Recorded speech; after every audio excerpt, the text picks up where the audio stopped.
Fatimata had to grow up fast. She became head of family overnight when both her mother and father died of AIDS. Fatimata was only 14 then, but she was the eldest, so she made the sacrifice. She left school and started looking for casual work to fend for her brother and sisters. It was tough because we felt all alone, she says. I feel like her mother now. Their grandfather welcomed them and started sharing with them his meager pension. They also got help from the African Solidarity Association, which provided them food as well as medical and school support.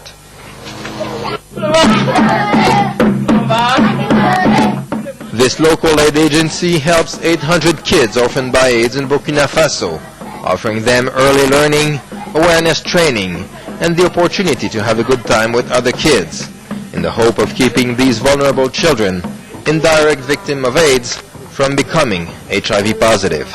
Despite their predicament, these kids are rather privileged. In Africa, less than 90% of children orphaned by AIDS are left alone, without any kind of support, and less than 5% of those who are HIV positive have access to specialized treatment. Bastien Lamontagne is one of the people helping these children. He had been working in a Canadian AIDS agency for years when he decided to leave everything behind and move to Burkina Faso.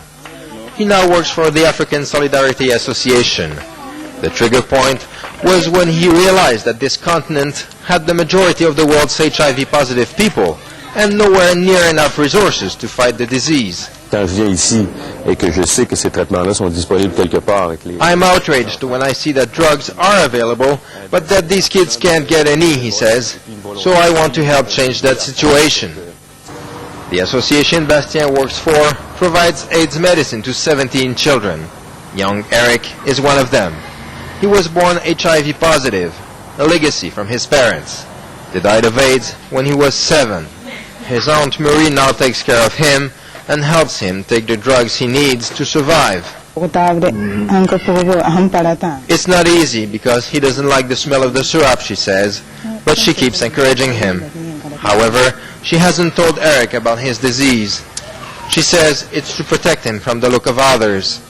For these children of AIDS, there is one more battle, not just against the virus or poverty, but against prejudice and exclusion. Jean-François Bélanger, CBC News, Ouagadougou, Burkina Faso.